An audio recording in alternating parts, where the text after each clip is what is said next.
Soirée Ibrahim Souri, c'est neurochirurgien à l'hôpital de l'Amitié Sino-Guinéenne.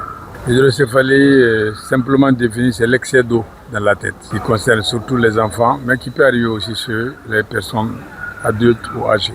L'hydrocéphalie se manifeste par d'abord une augmentation du périmètre de la tête. Ça, c'est un signe.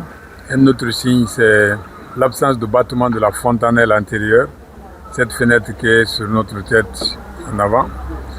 Un autre signe, c'est puisque la tête se met à gonfler, la peau sur la tête devient très fine et tendue, donc luisante, avec les veines qui vont apparaître au niveau de la peau.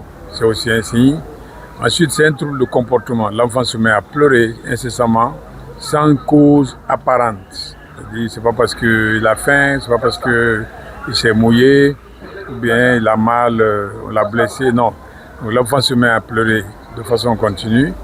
L'enfant cesse de pouvoir tenir sa tête droite sur le corps, sur le tronc.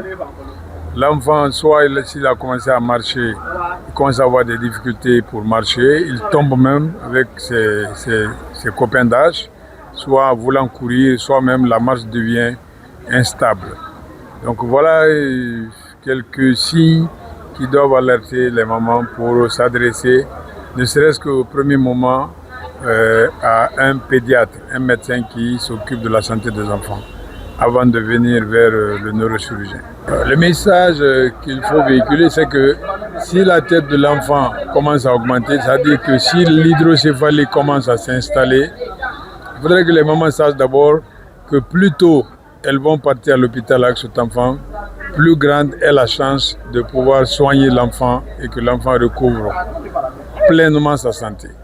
Donc, et que les gens doivent savoir qu'au cas où ils retardent, la tête de l'enfant va augmenter, mais même si la tête augmente et que cela soit, ça donne déjà des aspects un peu particuliers, pour ne pas dire monstrueux à l'enfant, les parents doivent savoir que cet enfant est malade.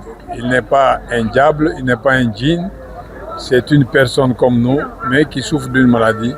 Il faut aller vers le pédiatre, le neurochirurgien ou le chirurgien pédiatre pour trouver la solution à son problème.